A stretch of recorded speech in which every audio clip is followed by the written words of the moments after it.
धीरे धीरे ही सही, बाड़मेर जैसलमेर लोकसभा सीट पर पायलट की मेहनत रंग लाने लगी है। जी हां, सही सुना आपने। जो सीट कांग्रेस के हाथों से निकल गई थी, वहां पर अब कांग्रेस की वापसी का बंदोबस्त कर दिया है पायलट ने। ये हम नहीं कह रहे हैं, ये कह रहे हैं उनके समर्थक। और बाड़मेर जैसलमेर लोकसभा सीट काफी हॉट सीट बनती जा रही है।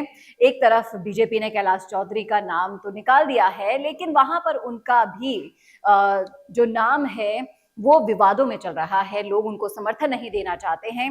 वहीं दूसरी तरफ अगर हम देखें कांग्रेस में, तो वहां पर नाम नहीं डिसाइड किया जा रहा है। और जैसा कि शीर्ष नेतृत्व ने, बड़े बड़े नेताओं ने तो मना कर ही दिया है चुनाव लड़ने के लिए, तो युवा जो कार्यकर्ता है, जो युवा नेता हैं, उनके नाम अब निकलकर सामने आ रहे हैं। और उम्मीद जताई जा रही है कि इस बार बाड़मेर जैसलमेर लोकसभा सीट पर एक एक्सपेरिमेंट करने वाली है कांग्रेस, युवा चेहरों को लाने वाली है। और कौन सा युवा चेहरा है जिसके नाम पर मोहर लगने वाली है, वो सब कुछ बताऊंगी आपको डिटेल में इस वीडियो में। सोशल मीडिया पर किन किन नामों की चर्चा चल रही है, सब जानने के लिए जुड़े रहेगा आखिर तक मेरे साथ। नमस्कार, मैं हूं चेतना शर्मा और आप देखना शुरू कर चुके हैं राजस्थान संवाद। तो ये देखिए, मैं आपको दिखा रही हूं प्रेम सिंह चौधरी का ये ट्विटर हैंडल है यहाँ पर। और यहाँ पर एक युवा की यहाँ पर फोटो डाली गई है जिसका नाम है लक्ष्मण सिंह गोदारा।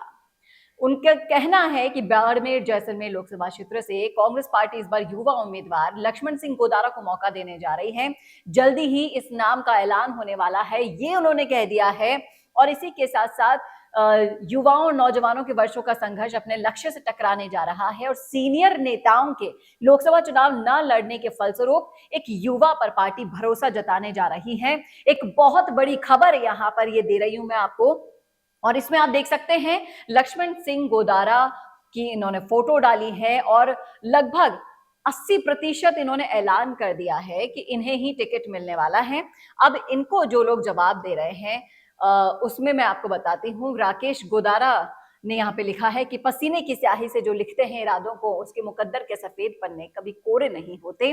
अब लक्ष्मण सिंह गोदारा है कौन और इनका जो नाम है वो क्यों चर्चा में आ रहा है, इसकी वजह कहीं ना कहीं पीछे से पायलट माने जा रहे हैं। सचिन पायलट इन दिनों काफी सक्रिय हैं। हालांकि उन्हें छत्तीसगढ़ का प्रभारी तो बना दिया गया है, लेकिन उनकी जो युवा फौज है, जो युवा टीम है, टीम पायलट बढ़ती जा रही है। और हर तरफ युवाओं को प्रोत्साहन देने के लिए कांग्रेस भी आगे आ रही है। और जिस तरह से निर्मल चौधरी और राहुल कस्वा ने कांग्रेस ज्वाइन की है, उसके बाद युवाओं में कांग्रेस के लिए थोड़ा उत्साह देखा जा रहा है। इसी बीच लक्ष्मण सिंह गोदारा का नाम बाड़मेर जैसलमेर लोकसभा सीट से आ रहा है, जहां पर पहले ही निर्दलीय अगर हम देखें तो रविंद्र सिंह भाटी हैं, प्रभा चौधरी हैं और कितने ही ऐसे नाम हैं जो अभी राजनीतिक गलियारों में चर्चा का विषय बने हुए हैं। उन्हीं बीच ये एक और नाम आता है जिसके बारे में ऐलान भी कर दिया जाता है कि इन्हें सीट मिलेगी या नहीं। इस पर एमबी के ट्विटर हैंडल से लिखा गया है कि भले ये चुनाव लड़ लें, लेकिन ये जीतेंगे नहीं। और इसके बाद रूपाराम सारन का कहना है कि कांग्रेस और आरएलपी गठबंधन कर लेती हैं तो टिकट उम्मेदाराम बेनीवाल को ही देनी चाहिए। आपको बता दूं कि उम्मेदाराम बेनीवाल का नाम भी काफी जोरों पर है, लेकिन ये तब ही पॉसिबल हो पाता है जब आप कांग्रेस और आरएलपी का गठबंधन को देख लेते हैं। लेकिन वहां पर भी पेच फंसता हुआ दिखाई दे रहा है। नागौर की सीट देख लीजिए या फिर बाड़मेर जैसलमेर लोकसभा सीट देख लीजिए, इन दोनों के ऊपर आरएलपी गठबंधन करना चाहती है कांग्रेस के साथ, लेकिन कहीं ना कहीं उम्मीदवारों के नाम जो हैं वो तय नहीं हो पा रहे हैं। और किस तरह से बाड़मेर जैसलमेर लोकसभा सीट पर जो कांग्रेस का गढ़ हुआ करती थी, वहां पर अब फिर से अगर ऐसे युवा चेहरे उतरते हैं मैदान में, तो क्या वो करिश्मा दिखा पाएंगे जो हेमाराम चौधरी के समय हुआ करता था। और इससे भी बड़ी बात कि वहां हरीश चौधरी भी सबसे ज्यादा अव्वल नामों के लिस्ट में सबसे ऊपर चल रहे हैं। तो हरीश चौधरी को छोड़कर कैसे युवा चेहरों पर भरोसा जताएगी कांग्रेस इस बार, ये भी सोचने वाली बात है। दिलचस्प बात भी है कि क्या ये रिस्क लेना चाहेगी कांग्रेस और इसके बाद सोहन चौधरी भी कह रहे हैं कि इसके बजाय तो प्रभा चौधरी को ही सीट मिल जाती, क्योंकि उनको भी सीट निकालने के चांसेस ज्यादा हैं। प्रभा चौधरी वहां पर काफी सक्रिय हैं। और देखिए जिस तरह से रविंद्र सिंह भाटी हैं, अभी विधायक बने हैं और सीधे एमपी का चुनाव लड़ने की चर्चाएं उनको आ रही हैं, लेकिन प्रभा चौधरी वहां पर काम कर चुकी हैं, लोग इनका काम देख चुके हैं और जो राजनीतिक रूप से सक्रियता है, लोगों के बीच में जो इनकी पहुंच है वो काफी ज्यादा है। तो प्रभा चौधरी यहाँ पर इन पर भारी पड़ती हुई भी दिखाई दे रही हैं। और इसको फौजी ठाकुर दूधी के ट्विटर हैंडल से यहाँ पर कहा जा रहा है कि क्या कांग्रेस ये रिस्क लेकर तीसरे नंबर पर जाना चाहती है, क्योंकि दूसरे नंबर पर तो वो आ ही चुकी है। और अगर उन्होंने ये फैसला किया तो हो सकता है कि बाड़मेर जैसलमेर सीट उनके हाथ से निकल जाए और वहां पर कांग्रेस का सुपड़ा साफ हो जाए, ये इनका कहना है। इनका कहना है कि हरीश चौधरी का बायतू में इतने कम वोटों से जीतने के पीछे कारण ही यही है, और यही है। और हार जाते तो ये बड़ा कारण था भाई, जो इनके रंग कर्म जानता है कोई इन्हें वोट नहीं देगा। तो इस तरह की वॉर ट्विटर पर छिड़ चुकी है। सोशल मीडिया की जो ग्राउंड रिपोर्ट है, मैं इन वीडियोस के जरिए आपके सामने लेकर आती हूँ।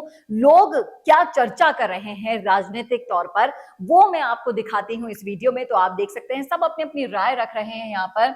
और सुरेश थोरी के ट्विटर हैंडल से लिखा गया है कि आपकी तरह कल से मैं भी जालौर से भीखाराम को टिकट दिलाने की मांग कर रहा हूँ। आज वैभव गहलोत को टिकट ना दी होती। इनका कहना है कि जो किसी सरपंच, पूर्व सरपंच, मंडल किसका भी नाम लिख लेते हो, मान लीजिए ये फैकोलॉजी इसको बता रहे हैं। इनका कहना है कि सवाई गोरा का इस पर जवाब देते हुए वो कह रहे हैं कि खुद हरीश जी यहाँ पर लड़ेंगे या फिर उम्मीदवार लड़ेंगे। उम्मीदवार बहुत बड़ा नाम है, लोगों की पहुंच भी है और लोग उन्हें बहुत पसंद भी करते हैं। ट्विटर पर आप देख लीजिए, सोशल मीडिया पर देख लीजिए, उम्मीदवार बेनीवाल का नाम हर जगह छाया हुआ है। लेकिन ये तभी पॉसिबल होगा जब आरएलपी और कांग्रेस का गठबंधन होगा, और तब जाकर इस सीट पर बीजेपी के सामने ये दोनों पार्टियां फाइट कर पाएंगी। और इस तरह से इन्होंने जेठर राम ने लिखा है कि लगभग बायतू वाले भी नहीं पहचानते, बाकी वाले तो छोड़ो। तो आप सोच सकते हैं कि ये जो सीट है कितनी इंपॉर्टेंट है, और इस पर अगर अननोन फेस आपके सामने आ जाता है, जिस तरह से इन्होंने लिखा है कि इनको तो बायतू वाले ही नहीं जानते, तो दूसरे वाले दूसरे जिलों के और दूसरे तहसीलों के लोग इन्हें कैसे चुनेंगे।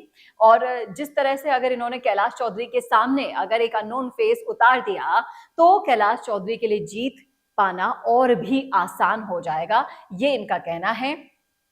और शिक्षित राज के हैंडल से बोला जा रहा है कि अगर इन्हें टिकट मिलती है, लक्ष्मण सिंह गोदारा को अगर टिकट मिलती है कांग्रेस की तरफ से, तो बाड़मेर जैसलमेर लोकसभा क्षेत्र की सबसे बड़ी हार इनकी ही होगी। गोदारा साहब से निवेदन रहेगा, लोकसभा के लिए उम्मीदवारी कर रहे हैं, कम से कम सड़क संबंधी नियमों का पालन तो करें। इनसे बेहतर उम्मीदवार इनके साथ नजर आने वाले राजेंद्र कड़वासरा हैं। तो ये है इनकी इमेज लोगों के बीच में, जो मैं आपको ट्विटर हैंडल के जरिए दिखा रही हूं। लोग कह रहे हैं, प्रिंस बेनीवाल का कहना है कि 1 लाख वोट लेना भी बहुत बड़ी बात होगी इनके लिए वहां पर। तो और जो बाड़मेर जैसलमेर लोकसभा क्षेत्र है, ये क्षेत्रफल से दृष्टि से अगर आप देखेंगे तो काफी ज्यादा बड़ा है। और यहाँ पर अगर आप नए फेस को उतार देते हैं तो पहली बात तो इनकी पहचान नहीं है, और जो पहचान है, जो पहुंच है, वो किस तरह से लोगों के बीच में इमेज है, वो मैं आपको यहाँ बता चुकी हूँ। तो ये वाकई में बहुत बड़ा रिस्क हो जाएगा कांग्रेस के लिए। और अगर कांग्रेस इस सीट पर दिलचस्प मुकाबला लड़ना चाहती है तो उसे अपने भरोसेमंद चेहरों को उतारना चाहिए। हेमाराम चौधरी को मनाने की कोशिशें लगातार जारी हैं, लेकिन लग रहा है कि हेमाराम चौधरी मानने को तैयार नहीं है।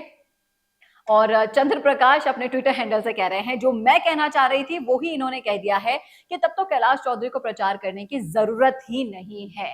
ये एक बहुत बड़ी बात है जो मैं आपको यहाँ पर कह रही हूं कि अगर कैलाश चौधरी के सामने किसी को उतारना है तो उनकी टक्कर के हिसाब का होना चाहिए प्रत्याशी। अगर कोई नए फेस पर दाव खेल लेती है कांग्रेस, तो हो सकता है कि कांग्रेस को मुंह की खानी पड़े। लोगों में यही चर्चा चल रही है। मोहन मायला कह रहे हैं कि हजारों में ही निपट जाएंगे, लाख तक भी नहीं पहुंचेंगे अगर इनको उतार दिया। जिला परिषद का चुनाव हारे हुए हैं अपने ही क्षेत्र में।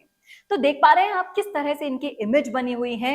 और लोग चाहते ही नहीं है कि ये चुनाव में उतरे, और अगर उतर गए तो हजारों की संख्या में वोट इनके लिए बटोरना भी काफी मुश्किल हो जाएगा। और बाड़मेर जैसलमेर लोकसभा क्षेत्र के युवाओं में कई लोग इनकी अच्छी पकड़ मान रहे हैं, लेकिन लोगों का कहना है कि जैसे गणेश सारन कह रहे हैं बाड़मेर से कि इनको पहले जिला परिषद का चुनाव तो जीत लेते, फिर देखते कि आगे इनको मौका देना है कि नहीं। एक बार जिला परिषद का चुनाव हारा हुआ है, फिर डायरेक्ट आप एमपी के चुनाव लड़ने के लिए प्रत्याशी बन रहे हैं, और इस तरह से लोगों का कहना है। और ज्यादातर लोगों का, जैसे मनोज कुमार जोधपुर से कह रहे हैं कि बीजेपी को बिल्कुल मेहनत नहीं करनी पड़ेगी अगर ऐसा प्रत्याशी चुनावी मैदान में उतर जाता है तो। और लोगों की जो राय है वो ये बताती है कि ग्राउंड रिपोर्ट किस तरह से चल रही है, और इन सब चीजों को ध्यान में रखते हुए और इन सब रणनीतियों को ध्यान में रखते हुए कांग्रेस को सोचना होगा कि इस चुनावी मैदान में किसे उतारना चाहिए। यहाँ देखिए मुकेश चौधरी कह रहे हैं कि बुरी तरह से हारेंगे, इनको कोई भी नहीं जानता है यहाँ पर, और कांग्रेस के खाते से अभी रिमूव कर दिया जाएगा इस सीट को। लकी हुड्डा का कहना है, यहाँ पर लकी हुड्डा जाट के ट्विटर हैंडल से ये बोला गया है, और अधिकतर लोगों का यही मानना है कि अगर यहां पर किसी को उम्मीदवार बनाना ही है, अगर हरीश चौधरी को नहीं देना है टिकट, तो आरएलपी के साथ गठबंधन कर लिया जाए और उम्मीदवार बेनीवाल को टिकट दे दिया जाए, और जिससे दिलचस्प भी मुकाबला होगा और उम्मीदवार बेनीवाल की पकड़ भी वहां पर बहुत अच्छी मानी जाती है। इसीलिए आरएलपी कोशिश भी कर रही है कि वहां पर वो चुनावी मैदान में उतर सके। और सुनील चौधरी एक बार फिर से कह रहे हैं कि फिर तो कैलाश चौधरी की बल्ले बल्ले होने वाली है, यानी कि उन्हें मेहनत ही नहीं करनी पड़ेगी चुनाव जीतने के लिए। और जिस तरह से वीर चौहान कह रहे हैं कि हारेगा, आरएलपी के साथ मिलकर उम्मीदवार जी को देनी चाहिए टिकट। और ज्यादातर लोगों का यही कहना है कि ये जो टिकट के लिए नाम चल रहा है गोदारा का या फिर प्रभा चौधरी का, वहां पर एक एक्सपीरियंस्ड फेस को उतारने की जरूरत है कैलाश चौधरी के सामने, नहीं तो ये मुकाबला एक पक्षीय रह जाएगा। कैलाश चौधरी आराम से चुनाव जीतते हुए दिखाई दे रहे हैं, वहीं कांग्रेस की जो मुश्किलें हैं वो और भी ज्यादा बढ़ जाएगी, और अगर ये सीट पूरी तरह से हाथ से निकल गई तो कांग्रेस का यहाँ पे सुपड़ा साफ होने के साथ साथ यहाँ पर कमबैक करना काफी खांडे की धार होगा। ये तो थी ग्राउंड रिपोर्ट जो सोशल मीडिया पर चल रही है, उसका निचोड़ मैंने आपको सुनाया है। अगर आपने देखा ये पूरा वीडियो और अगर आप भी आते हैं इसी लोकसभा क्षेत्र से तो आप भी बता दीजिए क्या है आपकी राय, क्या आपकी भी राय हमारी इस राय से सहमत है। जरूर लिख डालेगा कमेंट बॉक्स में सब कुछ, क्योंकि आपकी राय हमारे लिए बेहद मायने रखती है। कैसा लगा वीडियो जरूर बताइएगा, और कौन सी सीट का आप ऐसा ही एनालिसिस वीडियो देखना चाहते हैं कमेंट कीजिएगा कमेंट बॉक्स में, और ऐसे ही और वीडियोस के लिए देखते रहिएगा राजस्थान संवाद। नमस्कार। तो अगर आप भी इंट्राडे ट्रेडिंग के शिखर पर पहुंचना चाहते हैं तो शुरुआत करें सही गाइडेंस के साथ, और इसके लिए ऑप्शन ट्रेडिंग सिग्नल आपका साथी बन सकता है। So don't hesitate, join option trading signal Telegram channel now, जिसकी जानकारी आपको वीडियो के डिस्क्रिप्शन में शो हो जाएगी।